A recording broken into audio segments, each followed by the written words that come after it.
The MacBook Air 15-inch M5 is the first laptop for personal use I've purchased in over 17 years.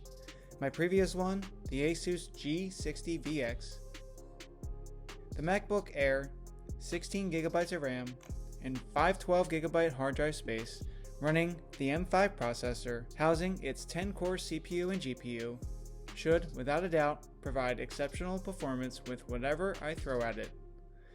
But as an unconventional thrill seeker, I wondered how it could handle custom solutions for gaming and emulation, the mobile arena, and even recently released games typically only provided through Steam and Windows computing. Production tasks, as expected, had no problems.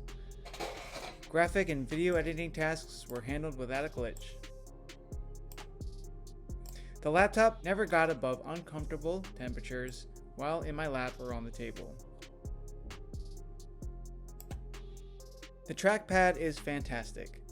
The gestures may take some time to get used to initially, but once you master them, you may no longer need to use an external mouse in certain situations.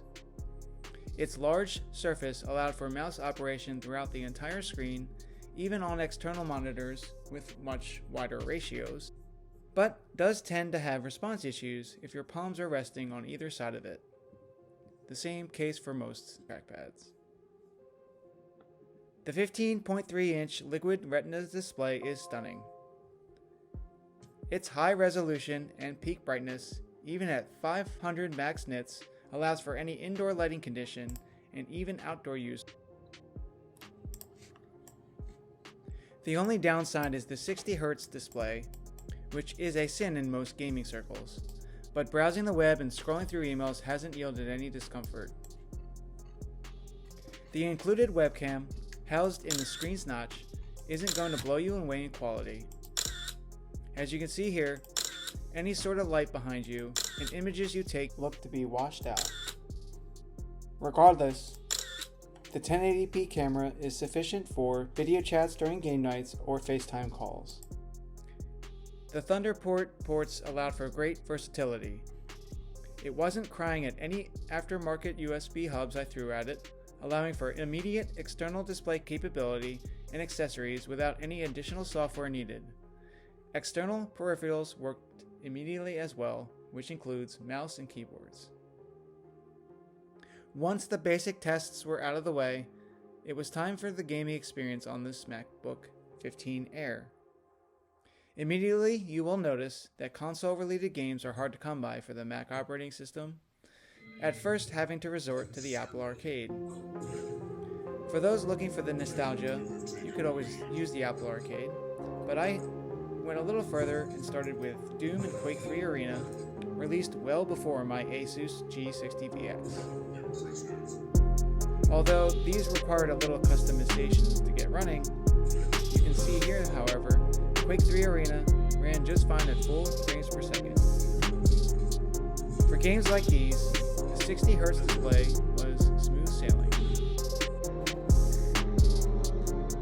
Speaking of nostalgia, OpenEMU provided the ability to test emulation of older systems. There were no problems running games like Mario 64 or even PSP games on this device, but do recommend to configure a controller. Be careful. Newer released games on the Mac App Store, including Wuthering Waves, was tested. This is a game that closely resembles the likes of Genshin Impact, utilizing a similar art style. The MacBook Air handled it wonderfully. Even after a few hours of play, the only thing that was suffering was battery life. Sound on the MacBook Air is surprisingly good as well, powered by 6 speakers in its tiny frame. The Dolby Atmos provides great sound on games, movies, and music with a small kick of bass. Personally, I did not find the display to be a setback as of yet. It came time to get creative. I launched Steam, and not surprisingly, the majority of the games would not run on Mac. I did find one called Brawlhalla, which is similar to Super Smash Bros. The MacBook Air handled it without a sweat, although finding a full screen option was proving to be difficult.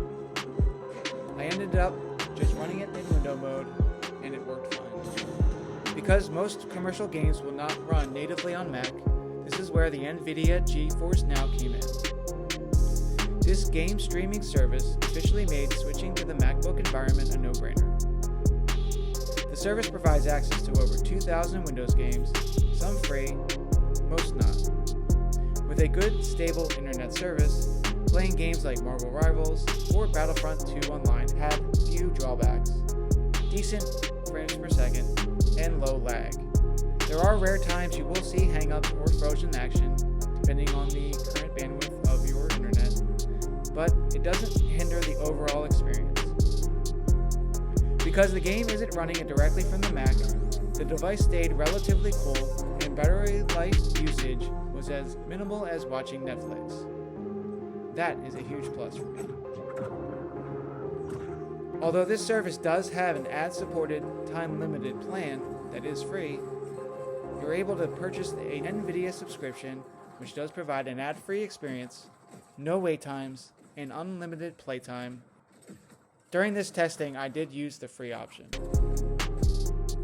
This solution alone allows for gamers to rethink their ecosystem and purchasing decisions for the better. The MacBook Air M5 isn't just another upgrade in a line of MacBooks. It's the perfect size, weight, performance, and build quality for almost any type of computer users, gamers included. Oh, and the best part? You can turn off all the AI features you'll never use.